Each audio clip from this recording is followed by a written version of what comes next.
पूर्व मंत्री शिव डहरिया की पत्नी शकुन डहरिया की संस्था राष्ट्रीय सद्भावना समिति के करोड़ों रुपए के भवन और सरकारी जमीन वाले कब्जे के मामले में बड़ा खुलासा हुआ है। डॉक्यूमेंट्स के आधार पर यह पता चला है कि सोसाइटी के अध्यक्ष ने लाखों रुपए की जमीन पूर्व मंत्री की पत्नी की संस्था को बेच दी थी।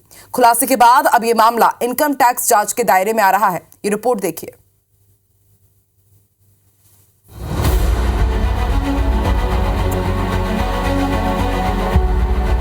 चमचमाता फर्श, घर में लगे दर्जनों एसी, सागौन के दरवाजे, अलमारियां, सील पैक सोफा सेट और सर्व सुविधा युक्त आलीशान बंगला। इस भवन की जमीन को अब तक पूर्व मंत्री Shiv Dahariya mayor and council से आवंटित बताते थे, लेकिन इसे लेकर बड़ा खुलासा हुआ है। निगम ने इस बंगले को सील कर दिया है, जिसके बचाव में पूर्व मंत्री की पत्नी शकुन डहरिया ने कोर्ट में अपील करते हुए कहा है कि ये जमीन उनकी निजी है। शकुन डहरिया का ये तर्क मुसीबत बढ़ाते नजर आ रहा है।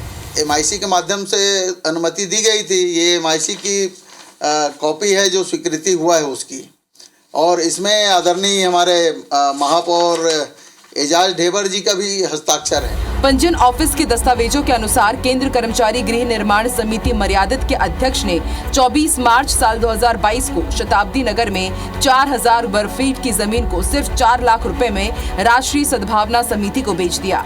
इसके लिए 3,65,000 रुपए स्टाम्प ड्यूटी तो पटाई गई, लेकिन कलेक्टर दर को दरकिनार कर दिया गया।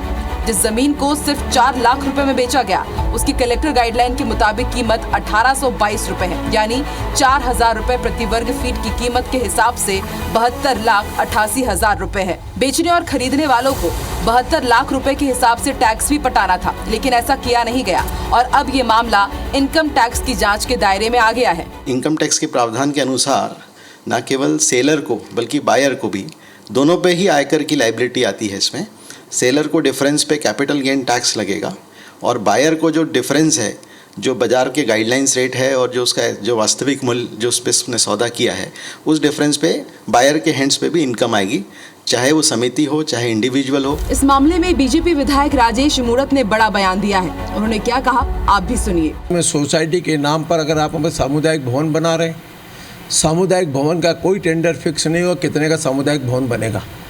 टुकड़ों टुकड़ों में जा करके 3.5 करोड़ रुपए करीब वहाँ पर खर्च करके आपने भवन बना दिया। करोड़ों रुपये का फर्नीचर वहाँ आ जाता है, वो किस किस स्वीकृति से? अगर आप कहते हैं ज़मीन मेरी रजिस्ट्री की है, तो वहाँ पर सरकारी पैसा कैसे लग गया, किसके आदेश पे लगा, किसके कहने पे सब चीज़ की गई, ये जाँच का विषय है। मामले में समिति के पदाधिकारियों की भूमिका अहम है। बड़ा सवाल ये है कि आखिर ऐसा क्या कारण था कि लगभग 1.25 करोड़ रुपए की जमीन 4 लाख में बेच दी गई।